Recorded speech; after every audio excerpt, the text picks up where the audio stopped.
right, before we get into trending this week, I want to give a shout out to our sponsors over at Tactilian, TACTILIAN.com, promo code BASED, BASED, like the title of the show, saves you 15% off your order at the checkout on gifts for the Patriot in your life. Not only do they have tag-ons for your car, they also have stuff for you, stuff for your house, stuff for your dog. Tactilian.com, not your cat, because cats aren't real pets. Tactilian.com, TACTILIAN.com, promo code BASED, BASED. Like the title of the show, it's going to save you 15% off your order at the checkout. TACTILIAN.com, promo code BASED, BASED will save you 15% off your order at the checkout. All right, trending this week. So before we get into any of the topics here, I want to show, or I want to read a text message exchange between Miranda Bryant, who is a reporter, and the publicity guy for Donald Trump Jr. So as we know, Trump recently went to Greenland to possibly negotiate a deal. We'll get into that a little bit more later. But here's a text message exchange they had. So she texts him, the PR guy. She says, "Hi, Arthur. I'm a reporter for The Guardian. I'm working on a story from Nuuk." That's the name of the town. "Have spoken to the CEO of the hotel, Hans Ejade, who told me that Donald Trump Jr. invited homeless people and drug dealers he had met on the streets of Nuuk who had no idea who he was for a free lunch to make it look like they were supporters of his father. Does Donald Trump Jr. have any comment on this? If so, please get back to me ASAP today. Thanks, Miranda Bryant." PR guy says, "That's pretty wild." About an hour later, "That's pretty wild. Did the hotel CEO provide any actual evidence that Don did that, or are you just planning to run an unsubstantiated claim with no evidence to corroborate it?" She says, "Hi, thanks so much for your message. Does he dispute the hotel CEO's claims?" The guy absolutely obliterates her. And as someone who just recently obliterated someone in an email chain, in a professional email chain involving lawsuits and money and finances, this is how you do it. You keep it professional, and then you throw in the nastiest insults possible. So here's what he says. She said, "Does he dispute the claims?" He says, "You tell me, do you think Donald Trump Jr. was wandering around Greenland, inviting homeless people and drug addicts to a lunch, or do you realize that the suggestion sounds so beyond the pale ridiculous that you should feel stupid for even asking the question? There were cameras following him around the second he got there to the second he left. Did they miss him recruiting homeless people and drug addicts to this homeless person / drug addict lunch? Are you fucking retarded?" And she never replied to that. So that's how you deal with people. That's how you deal with the press. When they ask stupid questions like that, I just wanted to give his PR guy a shout out. And I am 100% available as a PR representative if anyone wants me to deal with people that way. Okay, let's hop into it. Ceasefire in Gaza. Ceasefire over in Gaza. Israel and Hamas have agreed to a tentative ceasefire and both sides, both Hamas and Israel, have said this wouldn't have been possible without Donald Trump. So naturally, Joe Biden went and claimed all responsibility for it. And both sides went, no. You've been negotiating for the last year. None of us have any respect for you. We didn't agree to this until Donald Trump took office. So here's what it said. Israel and Hamas have agreed to a deal that will pause the war in Gaza and see the release of the Israeli hostages held in the enclave and Palestinians held in Israeli custody. International aid agencies welcomed the deal and vowed to scale up the work in Gaza. This is CNN. UN Agency for Palestinian Refugees called for rapid, unhindered, and uninterrupted humanitarian access to the Strip to relieve the suffering caused by the war. Three-phase deal is set to begin Sunday, but many of its details and the timeline remain unclear. It is yet to be approved by the Israeli cabinet, blah, blah, blah. Okay, so this is the tentative deal they've agreed to. Like I said, Biden has been negotiating this since it started. He would have been a fool not to. The problem was neither side ever respected him or took him seriously. It's like I've been saying since the day after the election, Dad is home. Or he's coming home. He's around the block, and the kids who have been misbehaving for Mom or the babysitter or whoever know he's on his way home.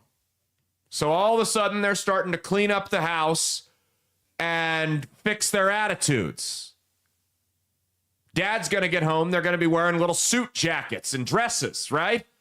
been running around in their sweatpants and diapers all day. It just changed. The game has changed. Dad is on his way home from work. No more misbehaving because you're going to get smacked around. I'm just imagining little babies running around in diapers, just causing mayhem. AK-47s, because that's basically what's happening over there. Except they wear the diapers on their heads over there. So no, it's like I said, it's dad's home, or dad's almost home. You got the call 2 months ago that he was on his way home. Now he's right around the block. In fact, you might even see his car coming down the street. He's so close to being home. In fact, I'd wager to say right about now, the garage door's opening up, and everybody heard it. And the scramble to get the house cleaned up and to take the toilet paper off of the dog and change into your best clothes has begun. It's full force now. Full speed ahead. Everybody's acting a little bit better now that dad's home. I told you guys this was going to happen. I told you when all these Israelis got taken hostage by Palestine and Biden failed and failed and failed and failed again to negotiate their release, that history repeats itself. This sounds just like the Jimmy Carter thing we covered a couple weeks ago. I told you, just like when Reagan took office and Iran released all the hostages, Palestine was going to do the same thing when Trump took office, because they know that Biden's someone they don't have to respect. They know he's a traditional politician. He's very, very predictable from a political and negotiation standpoint. And the second Trump takes office, they know the game is over. Their 4 years of doing whatever the hell they wanted just came to an end, and they better straighten up. I'm not saying Hamas is all of a sudden going to, turn over a new leaf and join the Peace Corps, Israel either for that matter, but they're both going to start acting a little bit better. They're both going to say, maybe we should be on our best behavior here. And this is just like the Iranian hostage crisis. The second an actual adult takes over as the president of the United States, all of a sudden the hostages just magically get released. Isn't that something? Hell of a concept. All right, let's go to the next one. Speaking of adults, look at this video here from California of arsonists throwing gasoline on the wildfires. That's right, Nero's still fiddling in LA. We'll talk about him in a minute. Go ahead.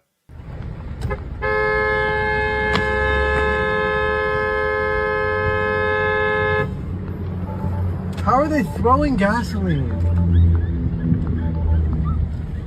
The fuck?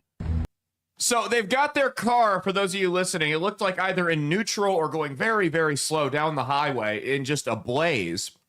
They're taking canisters of gasoline and throwing them into the fields to help ignite the fires. Now look, I don't know if I believe these conspiracy theories that this is a Diddy cover-up. I don't know if I believe that, but this lends credence to it. Because a lot of these people that are losing houses, and a lot of them aren't, but as we know, the elites have no problem with collateral damage. A lot of these people who are losing their houses in these fires may or may not have had something to do with the whole Diddy thing. So this may be a cleansing of evidence. This may be a scheme for Gavin Newsom's buddies in the insurance and real estate industry to come swoop in and make a whole bunch of money. We'll talk about that in a little bit here. I don't know. Maybe we're under attack. What do you think it is? They've proven that it's not a natural disaster. They've arrested multiple arsonists for it. You've got people on video throwing gasoline on the fire. They know for a fact, they've come out and said it's not natural, that this was man-made, as are 95+% of the wildfires in California. So, oh, really? Yeah, and they're not. So when they say 90 to 95, they don't mean 90% of them are intentionally started. They mean some idiot flicks a cigarette out the window, somebody leaves their campfire, something like that. So what do you think? Do you think it's a cover-up? Do you think we're under attack? Do you think this is a real estate scam? What do you think's going? There's got to be some type of motive if we've got arsonists just burning the city to the ground here. I have no idea. No clue? I don't know. This whole time I thought it was just like a natural disaster. No. So I don't know. No, they've arrested arsonists, several of whom are not in the country legally. I do like the idea of like a real estate scam. It would be a good reel, kind of like Hawaii. We'll talk about that in a minute here. We'll talk about Newsom in a minute here and some of the stuff he's got going on. But more criticism continues to go of the LA Fire Department and some of their hiring practices. Check out this video here. This is LAFD Assistant Chief Christine Larson and what she had to say about men in a fire. You want to see somebody that responds to your house, your emergency, whether it's a medical call or a fire call, that looks like you. It gives that person a little bit more ease, knowing that somebody might understand their situation better. Is she strong enough to do this? Or you couldn't carry my husband out of a fire, which my response is, he got himself in the wrong place if I have to carry him out of a fire. So that was a video on the DEI hiring practices of the LAFD, the Los Angeles Fire Department. Did you catch that last line? Isn't that what you want to hear from your emergency services officials there?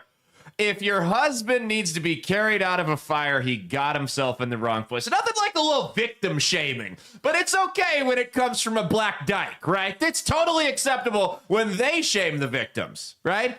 What are we doing here? The fact that, number one, she even thought that was a good idea to say that. Number two, they thought somebody watched that and went, yeah, let's roll with this. Let's post this. Now, that's an old video that didn't just come out. But again, it goes to show the types of practices and the types of people, unqualified retards that they put in these positions of power. You're giving me a look. What's the look for? That was a girl. That was a woman. The one talking? Yes, that is Christine Larson. That's a very masculine. I mean, you have to consider it's a lesbian firefighter. Do you think that gig attracts a lot of girly girls to it? They're usually a little, she kind of built like Connor. You know what I mean? A friend of ours. Okay, so we got another video here on the lesbian fire chief. That's right. Everyone up in the higher ups of the LAFD is there because of their sexuality and not how good they are at their job. Go ahead and check out this video from Alex Jones reacting to it, and we won't play the whole thing. I'll just play a couple seconds of it.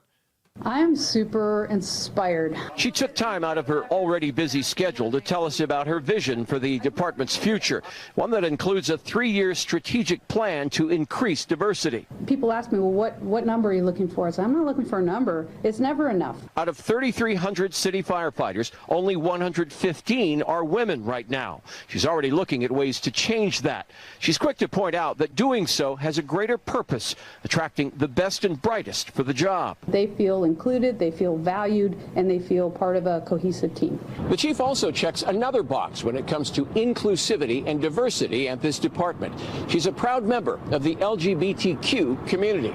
That just kind of opens the door of people that thought, wow, I didn't even know that was an opportunity for me. And then the new female lesbian fire chief of LA says, well, my main job is bringing women in and gay people in. No, your main job was doing fire breaks and getting the best firefighters. But no, you don't do that. Oh, we're so impressed. You can eat pussy. We better let you burn the city down. I mean, who cares what you do in your bedroom, you stupid whore?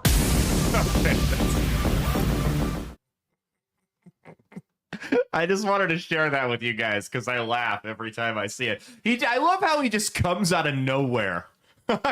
You're not expecting Alex from the first minute of that video there.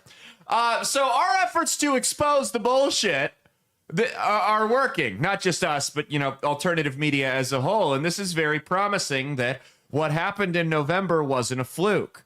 So as you know, we went as soon as any type of weather or quote unquote natural disaster related tragedy occurs, the left and the establishment are always quick to come out and blame so-called climate change. Well, we got out at the forefront of that right when these fires started, and we said, hold on, this is not climate change. Now, I'm not the type that likes to point fingers and blame every time something bad happens immediately. I do like to let the dust settle and the bodies cool off, if the case may be. But if they want to come out on the offensive, then absolutely, I'm going to throw it right back at them. That's how we win fights, unfortunately. We have to stoop to their level sometimes. We came out right away and we said, hold on, this is not climate change. There are 49 other states that don't have the problem California does. And last time I checked, if the climate around the world was changing because of human interaction with it, we would all have kind of the same shit going on here, right? Well, there's 49 other states that don't have these problems to the rate California does, because the 49 of those states haven't let radical environmentalists hijack the states and run them into the ground. We haven't let them pass insane policies that make it next to illegal to get rid of dead brush and dead wood, and, you know, with controlled burns. We haven't passed laws that have made logging next to illegal. We haven't had governors who have lied about how much of the dead wood they've actually treated. We haven't had governors who have lied about how much water they have on hand and then let it all go into the ocean to save some minor fish. I mean, the list goes on and on. There's, not in every position, but in a lot of these states, there's folks with common sense that are making the decisions about how to prevent forest fires, with the lone exception being California. We made that very clear from the get-go. This was a failure by the government at every stop of the way to prevent this, to fight this, and then to keep it from getting out of control. They have failed in every aspect of managing this crisis. That didn't stop the regime media from coming out and claiming it was climate change. Go ahead and watch this video of CNN reporters absolutely melting down because people aren't buying their lies anymore. And the majority of people have decided to go out, do their own research, despite believing just whatever garbage was spoon-fed to them, and realize that, hey, maybe it wasn't climate change. Go ahead, check this out. I don't think Americans are making this connection. And the way we can see this in right here and now, take a look at the monthly change in Google searches. Look at the searches for wildfire, up 2,400%. My goodness gracious. This is the most amount of people searching for wildfires ever, going back since Google Trends began back in 2004. But look at climate change. Look at the change. It doesn't go hand in hand with wildfires. It's actually down. It's down 9%. And I also looked in California. There has been no increase in the number of searches for climate change. So the bottom line is this. Americans are definitely interested in learning about these wildfires. They're interested in following the news about the wildfires, but they are not making that connection with climate change. That's the bottom line here. That's Mr. a Berman. really key metric you're looking at there, the connection. Overall, Americans being worried about climate change, what have we seen over time? Yeah, you know, we have seen a lot of extreme weather events over the last few decades, right? Hurricanes, heat waves, wildfires. You might expect that Americans worry about climate change would climb. Climate change worry a lot. You go back to 1991, it was 35%. Now, it was a little bit higher in 2007, a little bit higher in 2022. But look at this. In 2023, the last time we have data, 39%. That is not statistically significantly different from this 35% back in 1991. So despite all these extreme weather events, Americans are really no more worried about climate change than they were, what is that, now nearly 35 years ago? I mean, there's just no real trend line here, Mr. Berman. So the question is why? Why? Why? I'll tell you why. Because they realized it's a bunch of bullshit. Because the people who fly around in private jets, the people who drive entire SUV convoys to go to McDonald's down the street, are sitting here telling me that if I pay higher taxes and I drink from a paper straw and I take the bus instead of driving my car to work, that the sun will stop being hot. That's why they finally opened their minds up and opened their eyes up and realized that it was a bunch of bullshit all along. That's why. That's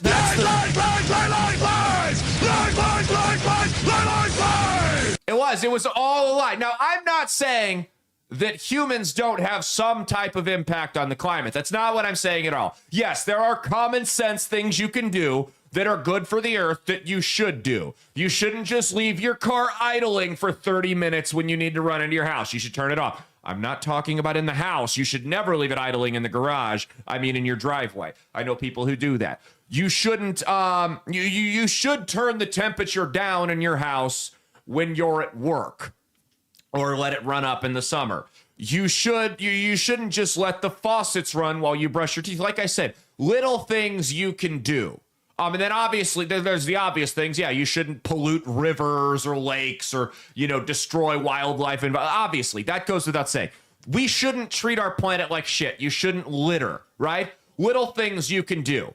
But in the grand scheme of things, the moves they're trying to make are entirely to prevent quote unquote climate change are entirely riddled in control, not environmentalism. They don't give a rat's ass, they being the powers that be. I think the environmentalists actually think they're making some type of a difference. But the folks in power, the Gavin Newsoms, the Joe Bidens, the Al Gores, these people know it's a scam. They know that it's not actually going to solve anything. It's all about control to them, and they're just using the climate as the way to do it. I've told you this from the get-go. Okay, so let's get into... Oh, hold on. First off, you guys got to... This is a video that's been blowing up on Twitter, X, whatever you want to call it lately. Look at this mother whose son, unfortunately, with a horrible disease, debilitating disease, did not make it out of the fire. And people are freaking out about this video. Again, I don't know anything about this lady. I'm not going to judge her situation. You guys let me know what you think about this story. Go ahead and click this. It was my baby, and he died needlessly. His mum Shelley revealing the litany of letdowns as the Palisades fire approached. Guess what didn't work? 911. All the phone lines were down. Rory, who was born blind with cerebral palsy, lived in a self-contained cottage on the property. Embers were raining down. Shelley's hoses ran dry. He said, "Mom, leave me." And no, Mom can leave the kid. And I've got a broken arm. I couldn't lift him. I couldn't move him. When the fire department brought me back, his cottage was burnt to the ground. So the conspiracy is that she let him burn because obviously it's a massive liability to have a dead son, or excuse me, a son with cerebral palsy. What do you think? Do you think she's being legit there, or do you think there's a little bit of a conspiracy going on? Do you think this was a convenient out for her? I think she's being legit there. You think she's serious? Okay. Yes. I mean, he's grown. I think if that, she raised him his entire life. That's true. Maybe she had a giant life insurance. No, this is sick. I can't speculate on this. We're not going to do this. The Twitter's been blowing up about it. I don't know. I think some of you need to get off the internet. I don't think there's anything going on there with her. I think it's very tragic. What I would like to say that I wouldn't be on the press tour if it were my kid. But if I felt that somebody's incompetence was responsible for it, then let's just put it this way. If I felt that someone in power's incompetence, negligence, malevolence, whatever you want to call it, was directly responsible for my child's death, I hope the worst thing I would do would be to go on the press tour. We'll just leave it. We'll leave it at that. So, okay, let's get into Nero now. Let's talk about Gavin Newsom, American Psycho. I think we're going to start calling him Nero because he's fiddling, and by fiddling, I mean tweeting, as L.A. burns. That's all the guy's been doing is just tweeting attacks at Trump, trying to debunk the so-called lies about him, which we'll get into in a little bit here. First off, look at this interview with him and tell me if you've never seen a more obvious green screen in a studio than this. Check this out. This is real. Over the course of the next several years, Los Angeles will be host to the World Cup, and then the Super Bowl, and then the Olympics. With this rebuilding effort needing to take place, is LA going to be ready for all of those global events? My humble position, and it's not it's so bad. Just being naively optimistic, that only reinforces the imperative moving quickly, doing in the spirit of collaboration and cooperation. President of the United States, Donald Trump, to his credit, was helpful in getting the Olympics to the United States of America, to get it down here in LA. We thank him for that. This is an opportunity for him to shine, for this country to shine, for California and this community to shine. The opportunity with all of that and all that opportunity and that pride and spirit that comes from not just hosting those three iconic games and venues, but also the opportunity, I think, to rebuild at the same time. And that's why we're already organizing a Marshall Plan. We already have a team of looking and reimagining LA 2.0. He's just theatrical, we're making sure isn't he? everyone's included. He's an entertainer. Not just folks on the coast, people here that were ravaged by this disaster. You just said you're organizing Look a at Marshall that. Plan for the rebuilding of California. want What you to is believe that this Marshall shit's Plan? Tell real. us about this Marshall We're just Plan. starting to lay out. I mean, we're still fighting these fires. So we're already talking to city leaders. We're already talking to civic leaders. We're already talking to business leaders and nonprofits. Okay, we're talking to labor leaders. We're starting to organize. Have you seen a worse green screen in 15 years than that right there? What? What? Oh, are you making fun of his hand motions? He is. Well, Nero was an actor. He is Nero. Have you seen a worse? I mean, I'm going to tell you right now. If I walked into a movie and it looked like that, I'd ask for my money back. Like, that was bad. There's so many things wrong with it. First off, supposedly you've got 100-mile-an-hour winds. You don't see any tree branches moving or anything. I understand that not everywhere has 100-mile-an-hour winds, but you'd think at some point the wind would have moved something, right? The lighting is totally off, given that it's a sunset. There's so much wrong for the... Not to mention, it just looks like a really bad TV show from 2003. And you're right, he does the hand motions. It makes me uneasy because the guy is a legitimate psychopath. A legitimate psychopath. That's what he rubs me as. So Newsom had a tweet. Go ahead, pull this tweet up here. There was an accusation, says California Governor Gavin Newsom is officially setting the stage for developers to come by and buy up the devastated land in the Los Angeles public Palisades fires. Gavin Newsom says it on camera on national TV. Newsom says, this is absolutely false. I signed an executive order to protect residents from predatory land speculators and developers. Well, when I used to play football in high school, Gavin, go ahead. We used to do this. We used to have, my coach had a saying when we'd go back and watch film, which was that the eye in the sky don't lie. You can say you did something during a play, but if we go back and look at it on the film and it's something totally different, well, not only have we proven that you fucked up, now you've lied to us. And now we're really upset with you. Well, let him tell you himself what he's done with the real estate developers. Do you guys remember the Hawaii fires?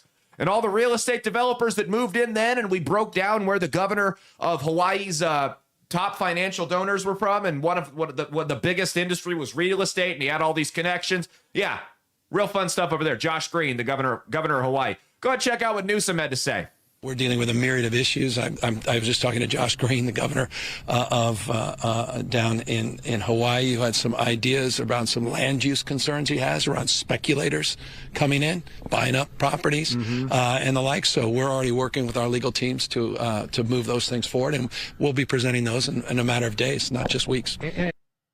What is up with his little dance? Does the guy just not make you uneasy?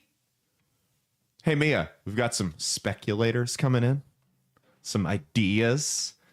I mean, it's just everything about him is sleazeball car salesman. He's not even car salesman. This is the guy that's at the top of an MLM scheme. That's him. He's too sleazy to be a car salesman, because I worked in car sales. There are some scumbags, but there are also some guys that are honest, just hardworking guys that wanted to make an honest living. Gavin Newsom's too bad for that. No, he is a full-on MLM president, MLM kingpin. That's him. He's selling insurance that covers nothing to people with no money. That's what Gavin Newsom's doing.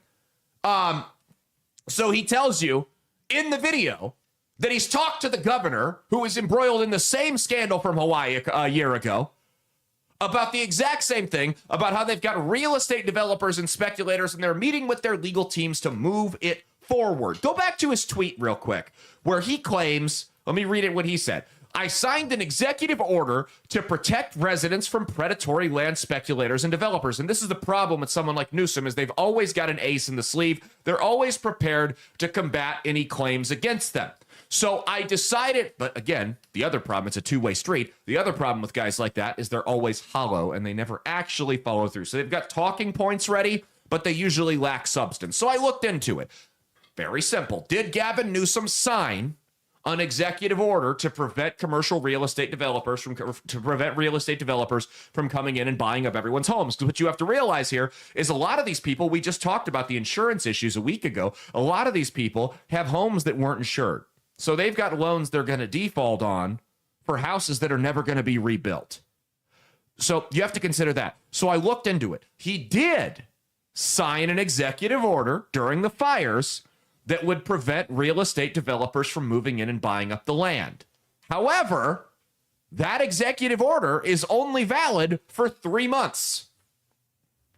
So I decided to look a little bit deeper. I said, how long does the city of Los Angeles and the state of California estimate that it's going to take to rebuild this? They estimate then it'll take anywhere between 6 to 12 months to start any type of rebuild in Los Angeles. So yes, absolutely, it is illegal for the first 3 months, for real estate developers to come in and buy up land in California. The problem is, none of those houses are going to be rebuilt if the people even have the money to rebuild them in the first place. So yes, you're going to get Gavin Newsom's buddies are going to come. They've actually said that it could take years to rebuild even a quarter of them. I've seen that estimate as well. Anything between 6 months and 3 years to rebuild a quarter of the houses. And as we know, government time is never realistic. There's always, entire books full of red tape that make things more difficult to get done. It always takes longer than they think it's going to. Believe me, man, where I live in Omaha, there's a street that they told us was going to take 6 months to rebuild. We're on 6 years right now, down on 90th and Center Street. 6 years it's taken them, and it's still torn up and then rebuilt and torn up and then rebuilt. Government can't do anything efficiently. Now that's in a red state. Take a blue state like California, who we've already broken down how all the red tape and government bureaucracy makes things difficult to get done over there. Take a state like that, where the regulations are 2 to 3 times as long, and it's going to take even longer. So yes, you're protected from real estate developers coming in for 3 months, from coming in and buying your houses. But none of your houses are going to be rebuilt in 3 months. None of your insurance claims are going to get processed if you're even insured. You're screwed. You're going to have to sell your property for, let's say you owed $1 million on that house. You're going to sell it for pennies on the dollar. You'll be lucky to get $100,000 for what's left of it. These companies are going to come in. They're going to build new real estate developments, and it's over for you because you'll own nothing and you'll like it. Do I think Gavin Newsom torched the city intentionally? Do I think George Soros had people torch the city intentionally? No, I don't. But I think, to quote Rahm Emanuel, you never let a good tragedy go to waste, and that's exactly what they're doing here. If they can use these fires to advance the World Economic Forum's agenda of you'll own nothing and you'll like it, you better fucking believe they'll do it. All right, let's go to the next one here. The Tic Tac. The Tic Tac is shutting down. The Tic Tac, I'm saying it right? The Tic Tac, they're saying Sunday, the day before the inauguration. Now, again, you got a lot of TikTokers are really upset with Donald Trump for something he had nothing to do with. Democrats and establishment Democrats and Republicans on both sides of the aisle pushed this bill through, and it was signed by Joe Biden. Now, they're not shutting down because of the bill. They're preemptively shutting down access in the United States because they're worried about the legislation taking place. So this has nothing to do with Trump. Trump actually opposes a TikTok ban. He wants to make it work because his campaign utilized it. That's how they were so effective with Gen Z. Trump actually supports TikTok. But nonetheless, it's looking like it may be over for the Tic Tac. We've had some fun on there. We've woken a lot of people up on TikTok. What? Why are you shaking your head? Are you disappointed? What am I going to do at 2 o'clock in the morning when my insomnia is kicking my ass now? I don't think it'll get shut down. You don't think it'll get shut? You want to place a bet? Should we make a bet? Not a money bet. No. I will take you to Fleming. No, I'm kidding. No, we're not doing that. We're especially not doing that because I just found out that StreamYard, the service that hosts all of this and lets us run it to Rumble, just raised their rates by 80% this year. Fun fact, I found that out today. But so yeah, we're not doing Flemings. But so there's a new Chinese spyware app that's popped up. It's called Red Note, and Red Note has had a lot of TikTokers are preemptively, because it's very similar to TikTok, switching over to Red Note. A lot like Not Me, of course, but when LimeWire got shut down decades ago, those of us that made the jump over, or those of you, because it was never me, who made the jump and begun illegally downloading their movies and music on an app called FrostWire. You've got people, which FrostWire was also shut down, or they didn't shut it down, but they made it so you couldn't torrent on there as well. You've got people making the jump from TikTok to Red Note, and what they're finding out is that it's maybe not what they hoped it was. As it turns out, communists only like the alphabet people as far as they can squeeze them for their agenda. That's right. What people are starting to figure out is that Red Note and the Chinese Communist Party not so fond of the gays and women of the night.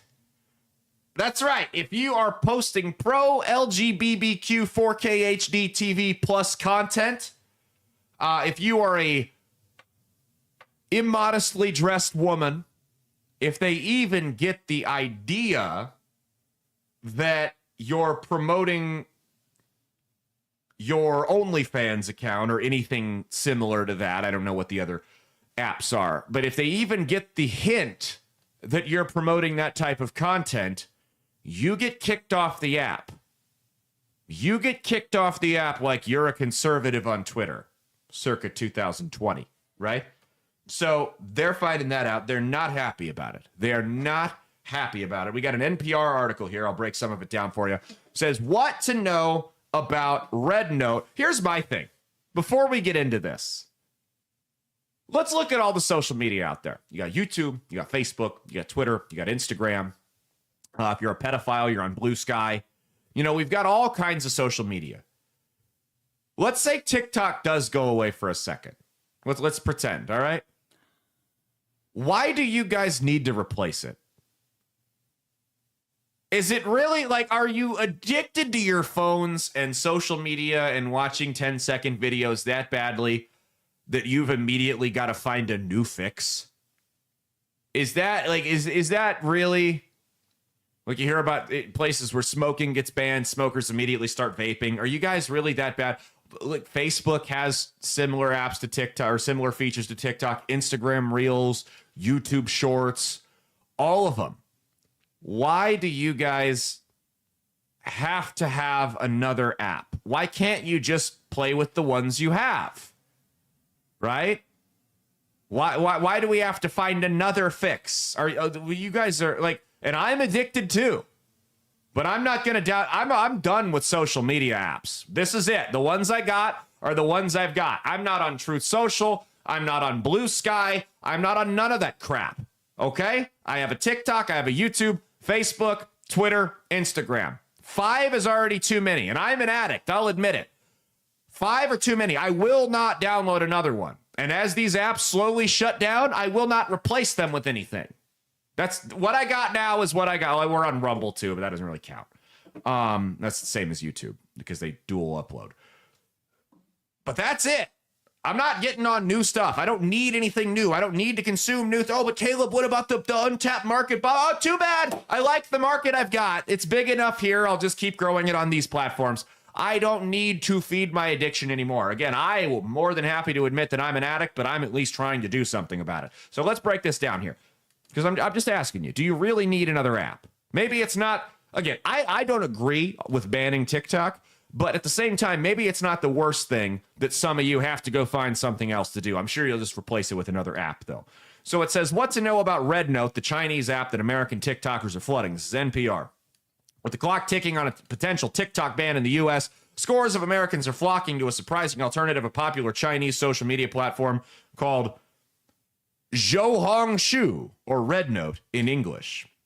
Do you think that's actually what it's called? Or do you think that's like the Chinese character tattoo thing where it means like water or something like that? It says the Supreme Court appears unlikely to block a law that requires TikTok to either be divested from its China-based parent company ByteDance or shut down in the U.S. on January 19th. The law stems from concerns about the Chinese government accessing Americans' data. That's got many of the viral video apps, 170 million U.S.-based users preemptively looking for somewhere else to go. In other words, addicts. And Red Note seems to be the platform of choice. The start of this week saw a dramatic uptick in Google searches and social media posts about Red Note, as well as its surge to the top spot of the free apps chart on Apple's App Store. There's a person close to more than 700,000 new users joined Red Note in just 2 days. The New York Times reported that more than 100,000 people joined a live group chat hosted by a user named TikTok Refugee Club on Tuesday. So this is basically like with what CBD does. CBD tries to stay one step ahead of the laws in states where marijuana is illegal. And then when the legislature meets again, because again, government's slow and inefficient, they'll ban that strain of CBD, but they've already got 3 more ready to jump to. and the cycle just repeats itself. So this is kind of what's going on with that. The gun industry is very similar with ATF regulations. There's always a new modification or loophole around the corner to whatever ATF rule or law gets passed. So it says, the lifestyle app is China's take on Instagram, favored by women. I already hate it. American users navigate language barriers and censorship. Red Note's American users are confronting the potentially taboo topics of privacy and censorship head on. Users from both companies are joking about finally meeting their Chinese spies and willingly handing over data. Yeah, it says, welcome. Do not say anything about LGBTQ. Thank you. Wrote a user in Beijing. There are a whole bunch of words that are banned, including 546 derogatory nicknames for Chinese leader Xi Jinping, as well as discussion of events such as labor strikes, geographic discrimination, student suicides, and criticisms of the Chinese Communist Party. Should we create a Red Note and just start posting about how Xi Jinping is a pedophile? He's a pedophile who likes to watch his wife get fucked in the ass by Uyghur Muslims. We'll just roll with that, and we'll see how long it takes us to get banned. Maybe we will get on there. Here's my thing. I don't like the TikTok ban. I think it creates a very, very disturbing precedent. And the reason I think it creates a disturbing precedent is because I've actually bothered to look at the wording of the law that was passed. What the law that was passed says, it's not specifically talking about TikTok. TikTok is the example, it's the fall guy, but this can go well past TikTok. What the law says is that any app deemed to be owned by or benefiting a foreign government that is quote unquote hostile to the United States, okay, whatever, or and I quote, national security threat can be banned under this law. Now, let's think about this for a second. We've said on this show a whole bunch of times that Elon Musk purchasing Twitter and allowing people to speak freely on it was quite possibly the single biggest turning point that flipped the 2024 election in our favor, right? Well, what has the establishment spent the last year referring to X as? If you guessed a national security threat, you're right.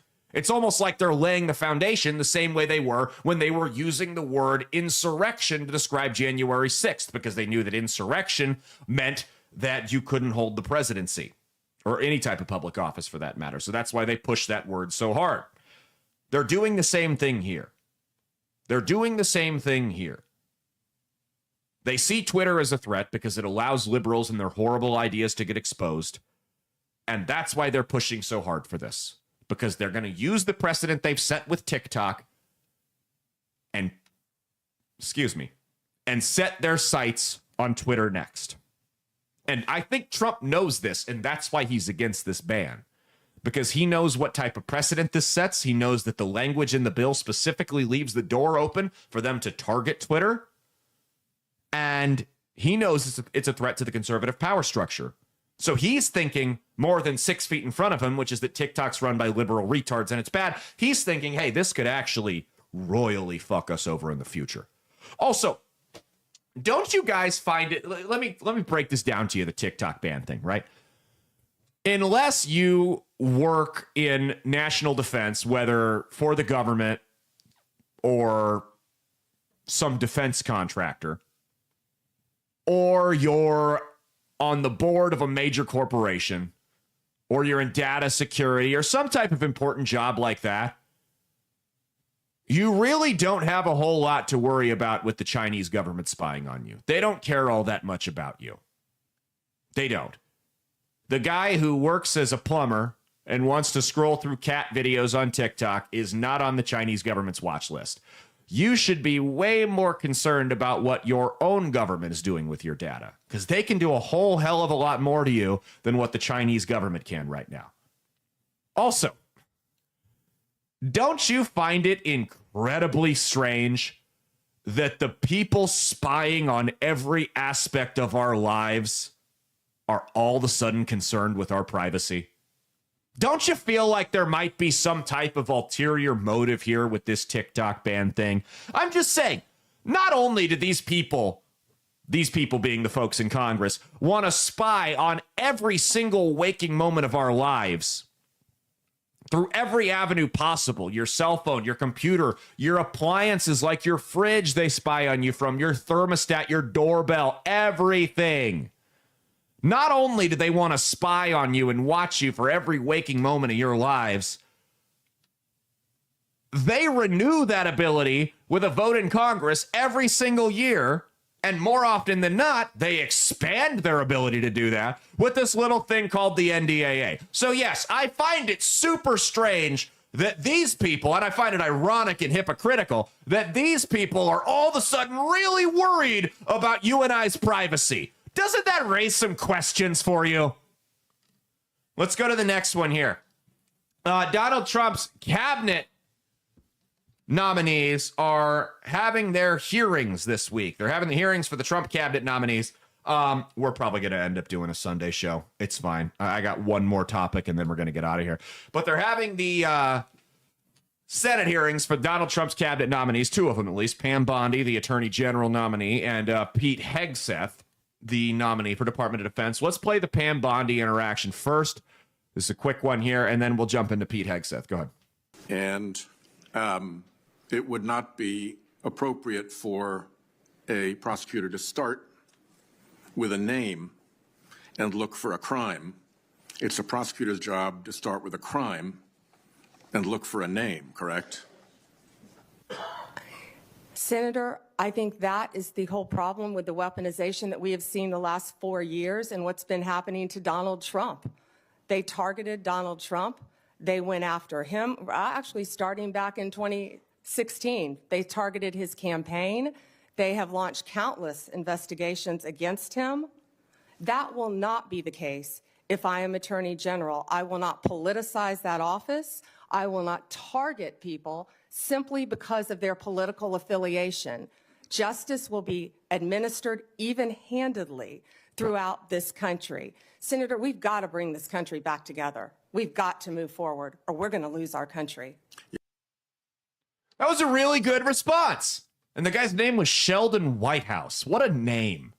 What a name. Sheldon, you have to work in politics if your last name is Whitehouse.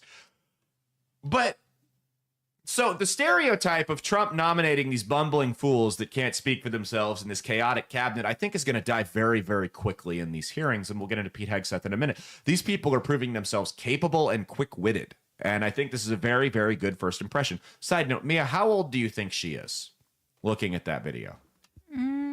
Late 30s. Pushing early 60. 40s. What? Pushing 60 years old. What? And it would not be appropriate. So genetics or plastic surgery? Probably a little bit of both. Probably a little bit of both. Yeah, if you can afford it, go for it, right? So the next one is Pete Hegseth. Go ahead and watch this exchange he had with Elizabeth Warren, where she was asking him about generals who leave the military and get into the defense department, or into the private or the military defense contracting business. Go ahead. Floating. What are you going to do about that? Senator, we're going to address that. We won World War II with 7 four-star generals. Today we have 44 four-star generals. There's an inverse relationship between the size of staffs and victory on the battlefield. We don't need more bureaucracy at the top. We need more warfighters empowered at the bottom. So it's going to be my job, working with those that we hire and those inside the administration, to identify those places where fat can be cut so it can go toward lethality. Thank you, sir. Sorry, that was the wrong video. This is the Elizabeth Warren video. Go ahead. Time is short. I just need a yes or no. I would consult with the president about what the policy should be In at the Defense other Department. words, you're quite sure that every general who serves should not go directly into the defense industry for 10 years. You're not willing to make that same pledge? I'm not a general, Senator. You'll be... Oh, he made her look dumb. He made her look so stupid. Here's the thing. I was a little hesitant about this guy. I still don't know entirely how I feel about him. Guy was a phenomenal in terms of boots on the ground as a soldier. But as we learn with sports, sometimes we have some very, very good players who don't necessarily translate to good coaches. So we'll have to wait and see. Now, the flip side to that is those players that don't translate to good coaches are usually the people who put their buddies around them, who are also inexperienced assistant coaches when they get the job. So we'll see. I think Pete Hegseth, it sounds like he's going to surround himself with experienced and intelligent people that know more than him that he'll be able to use his resources on. So I'm confident in that. I'm also confident in the fact that, again, the establishment's upset that the game is changing. The scripts are finally flipping. We don't have this is the first time in my lifetime, if he gets approved, let me put it this way. If Pete Hegseth gets approved, and it's looking like he's going to, it will be the first time in my life that we have had a Secretary of Defense who doesn't represent bureaucrats, doesn't represent the intelligence agencies, doesn't represent defense contractors, doesn't represent Washington, D.C. and political elites, but represents the people who are fighting the wars on the ground and is going to look out for their interests first. And that's why they're so scared of this guy. Because now they know that the game is up.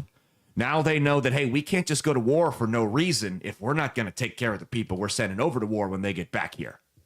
That's his whole thing, is taking care of the people on the ground that make the machine actually work, not the pencil pushers in D.C. And that's why they're so scared of him. That's why you've seen such a heavy smear campaign against him, because he's threatening not just the power structure, but the money as well.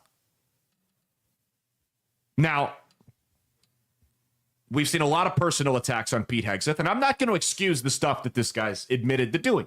He's cheated on his wife. That's not a cool thing to do. Not a cool thing to do. I also don't think that disqualifies him simply based on the fact that I voted for Donald Trump. So I would be pretty fucking stupid if I thought that somebody cheating on their wife was an automatic disqualifier. I can disapprove. What are you going to say? I thought you were going to say simply based on the fact that I've cheated on my wife. Oh, no. No, I voted for Donald Trump. Oh, your heart probably skipped a beat there. It's like, wow, this is a hell of a time for him to admit that. No, but that would be pretty hypocritical of me as someone who voted for Donald Trump. Listen, if you have a repeated pattern of behavior and you're consistently doing something, I might have some questions there. I don't know this guy's personal life, though. As far as I know, he didn't hurt anybody. It seems like there were some other accusations about affairs he had that weren't really grounded in anything. But unfortunately, when you admit to doing something like that, you leave yourself open to criticisms and other accusations. I don't know what the deal is. I don't know what the deal is there. And I'm not going to excuse it. But do you want me to break down the harsh reality of the job he is applying for as defense secretary? Mia, what's the job of the military? I mean, to fight? To fuck shit up and kill people, right? Ultimately, that's what it is. Jerry Jones, the owner of the Dallas Cowboys, caught a lot of flack because he used to sign players with criminal records and violent histories that had all kinds of off-the-field issues, and he had a very memorable quote. He said, "I'm looking for football players, not Boy Scouts." Okay? I'm not excusing anything Pete Hegseth's done. They said he's a drinker. He gets into bar fights, stuff like that, cheated on his wife. I'm not going to excuse any of that type of behavior. But at the end of the day, the people that we put in... I kind of want the people that we put between us and the savage, ruthless animals that behead women for showing their ankles and throw gay people off roofs and rape little boys and think that's okay. I kind of want the people and strap bombs to themselves. I kind of want the people that we're putting between us and them to have a little bit of an edge to them. I don't want choir boys protecting this country. So if we've got people like that, I can't think of a better place for them to be than in the military. Okay? Is that a harsh take? Am I wrong there? Am I wrong there that I want the people whose job is to fuck shit up and kill people to maybe not have such a spotless record? I'm not excusing what they did, but what they did has already been done. So maybe let's take these people that got a little experience not being the best people on earth and point them at even worse people. You need them. What did I say about Andrew Tate running for Prime Minister of the UK? You need a monster to defeat the worst monsters sometimes. That's just all there is to it.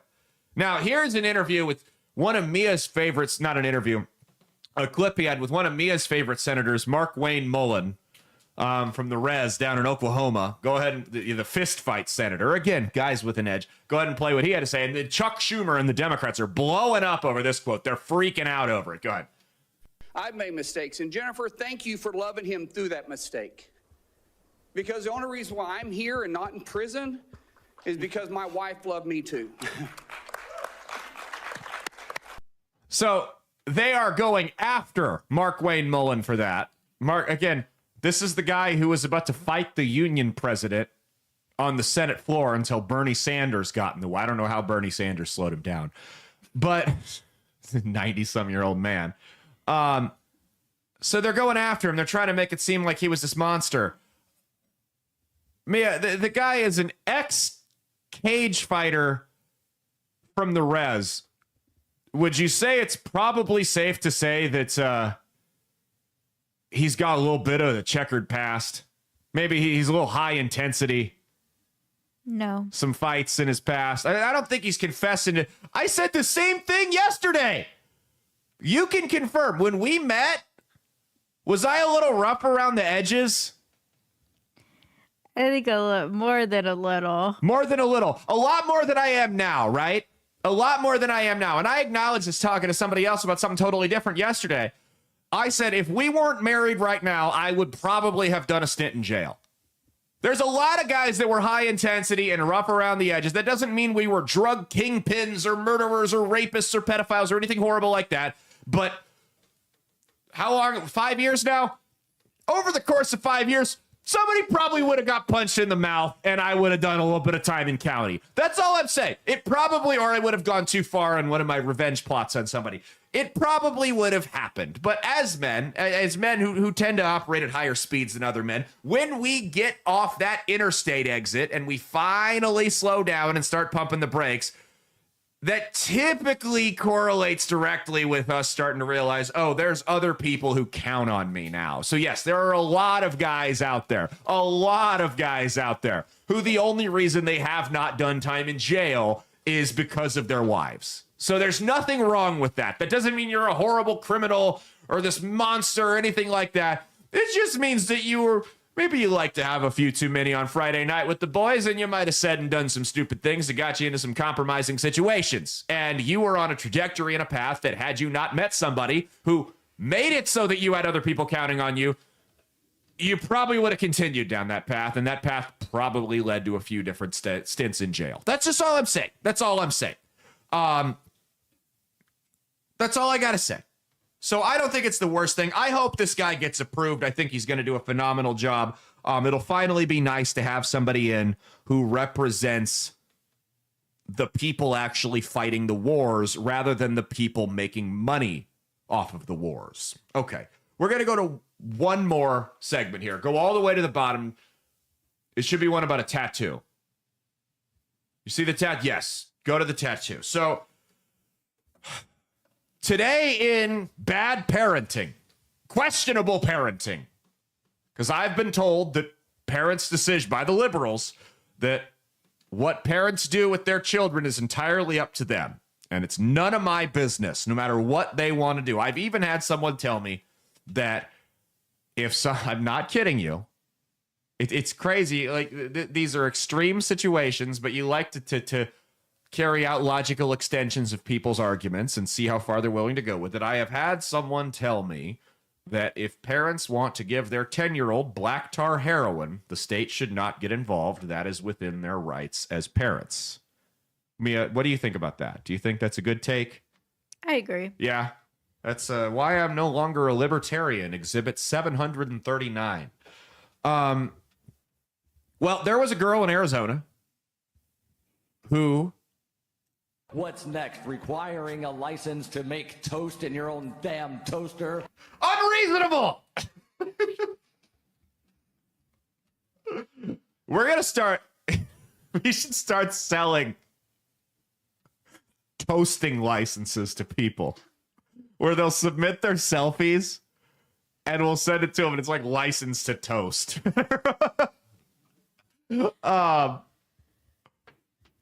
I like to gaslight ChatGPT sometimes and tell it that I think I'm going to be arrested for making toast. in my toaster without a license. Because it can't call you crazy or accuse you of lying or anything like that. Like the time I accused it of, or the time I convinced it that my dog was speaking and driving my car drunk. It can't call you a liar. Try it. Try and make up ridiculous shit with ChatGPT and just gaslight it. It's the funniest thing in the world. It'll entertain you for like a solid half hour. So especially if you had a couple beers. So 9-year-old girl in Arizona tells her parents, I want a tattoo. Not only do I want a tattoo at 9 years old, a permanent, like these types of tattoos, I want a tattoo on my neck that is a portrait of President-elect Donald J. Trump. This 9-year-old told her parents that. So mom and dad go, all right, well, I guess your grades were pretty good this year. Might as well give you some type of reward, not a trip to Disney. Not taking her out to Village Inn for dinner or breakfast or whatever. No, we'll take you to the tattoo shop to ink up Donnie on your neck. Sure, why not? Sure, we'll go there. So they get to the tattoo shop, right? They get to the tattoo shop and they say, all right, our 9-year-old daughter wants to get a tattoo of Donald Trump's face on her neck. And the tattoo artist goes, that is ridiculous. I cannot in good conscience, even if you're willing to sign off on this, I cannot in good conscience tattoo Donald Trump's face on a 9-year-old's neck. That is morally wrong. It's ethically, morally wrong, legally questionable. I'm not going to do it. So how about I meet you in the middle and tattoo an American flag on her shoulder? And that's exactly what they did. Here's the video of it. That's right. She got inked up.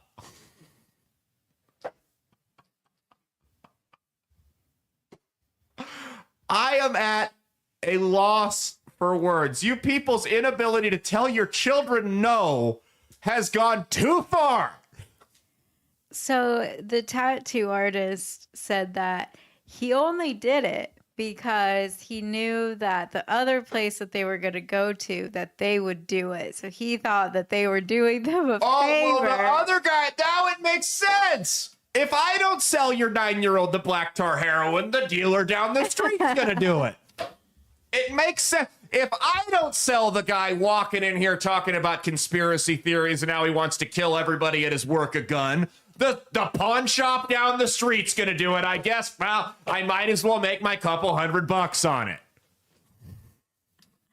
Now it all makes sense. Never mind. He's forgiven. If he didn't do it, somebody else was. I used to have a tattoo artist. My friend's a tattoo artist. He owned a tattoo shop for a long time. Did most of mine. Everything on my arms he did.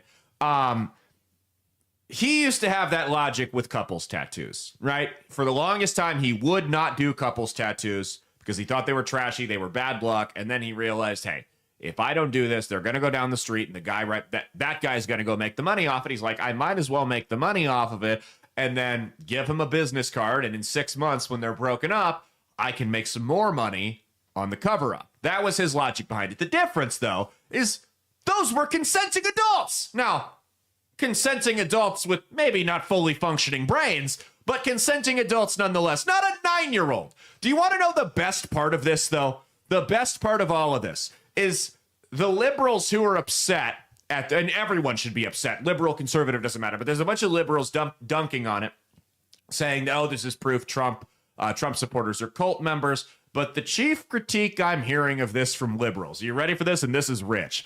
The chief critique I'm hearing of this from liberals is that how dare you make a permanent alteration to a child's body when their brain isn't fully developed and they can't consent to decisions with the understanding of the long-term consequences that follow them. Where have we heard that one before? Where have we heard that one? Oh my God! Are they unintentionally reaching the point? Unbelievable! Who would have thought that kids can't consent to permanent, unnecessary changes to their body when they don't fully understand the long-term consequences that are inevitably going to follow them? Here's the thing, though. if you're going to put a gun to my head and say your kid has to get a sex change or a tattoo at 9, I'm going to give him the tattoo. The tattoo we can get lasered off, right? You can't, as far as I know, you can't undo top surgery unless you gain a whole bunch of weight and get man titties. That's all I know about it. I don't know too much about it. But I do know that that's the end of our show. We're going to do a Sunday bonus show because we went over and I've got to go somewhere. So we're going to do a Sunday bonus show. And here's what we're going to do. On top of the Sunday bonus show, we've promoted it on shows that don't do near the numbers, so I'm counting on you guys to donate to this one. We are still raising money for the kids on the Omaha reservation for late Christmas presents. If you want to donate, Mia, tell them how to do it. Tell them where to go to be better people. Bypass purgatory if you believe in that. You can send me a Venmo. Which is in the That Space with Caleb Salvatore Facebook group. You can find her Venmo there, but she'll read it off as well. My Venmo is at Mia Schroeder, MIASCHROEDER. Yes, MIASCHROEDER. You can send her the money. We will be getting, once everything's taken away, we will be getting an invoice to show that the money went where we said it was going to. I can't afford to start in a 501c3 right now. I looked into it. That costs way too much money.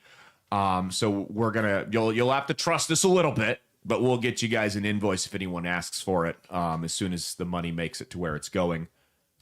If you don't trust him, at least trust me. Yeah, at least trust her.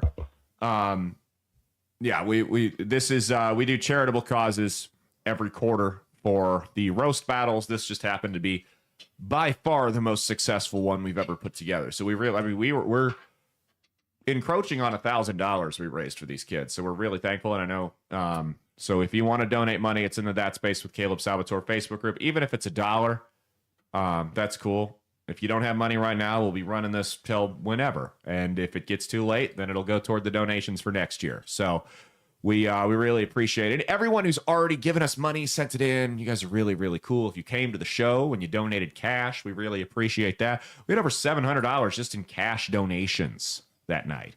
So it's definitely appreciated from all you guys. We will see you tomorrow, Sunday the 19th, one day to the Trump inauguration. Can't wait. We're going to be covering all the tomfoolery. We got other stuff we're going to talk about. We will be getting to, let's see, what are we going to talk about on the bonus show tomorrow? I'm going to talk about red dye 3 and fluoride in the water. An update on the UK grooming scandal. Mel Gibson all over the news like it's 2003. Zuckerberg, Sarah McBride, and John Fetterman. A big, stupid, ugly ogre. That's right. My favorite big, stupid, ugly ogre, if we're being totally honest here, though. All that and much more. We will see you guys tomorrow, and then we'll have Monday's unsolicited advice segment as well. Cheat on your taxes, not your spouse, and you know the drill. Stay based.